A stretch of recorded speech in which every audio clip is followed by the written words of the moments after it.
You don't often hear that individuals in leadership roles that they're afraid to speak the truth because, someone that's not in a leadership position that's holding a C-level title, right? You think, oh, wow, I wish I could be like them because they're not afraid to be who they are and they're speaking their truth, but there may be something as far as the one who's not sitting in those shoes, not really understanding what it takes to be in that position. So around being afraid or not speaking the truth, can you unpack that a little bit?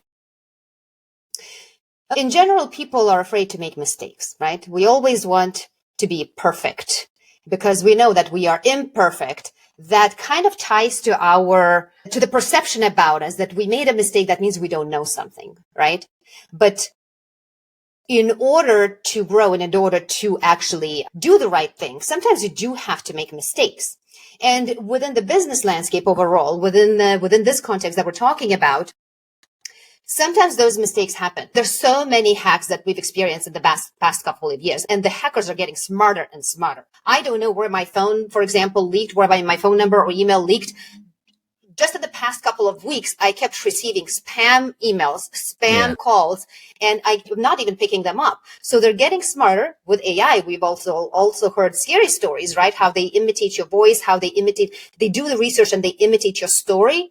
So the challenge that security officers have is to actually keep up with all this technology and find the ways to outsmart those who are trying to extrapolate the information. Now, that fear is because of the unknown, right? So you don't know how to tackle those technologies because hackers are seemingly always up to par with tech. When the organizations seem to be like following and figuring out how do we deal with that tech and how do we prevent all of these emails that are extrapolating the information from the employees. The fear of making the mistake, the fear of, let's say, losing the business or transferring the money out to a hacker, that's one of the biggest things, right? But mistakes just happen and we can't prevent them. So if let's say you're accountable to the board, you have to acknowledge that. You have to really be open that you don't know it all. You have a strong team. You're doing everything you can to have the research done to make sure that all the tools and all the security is implemented according to the standards of the organization.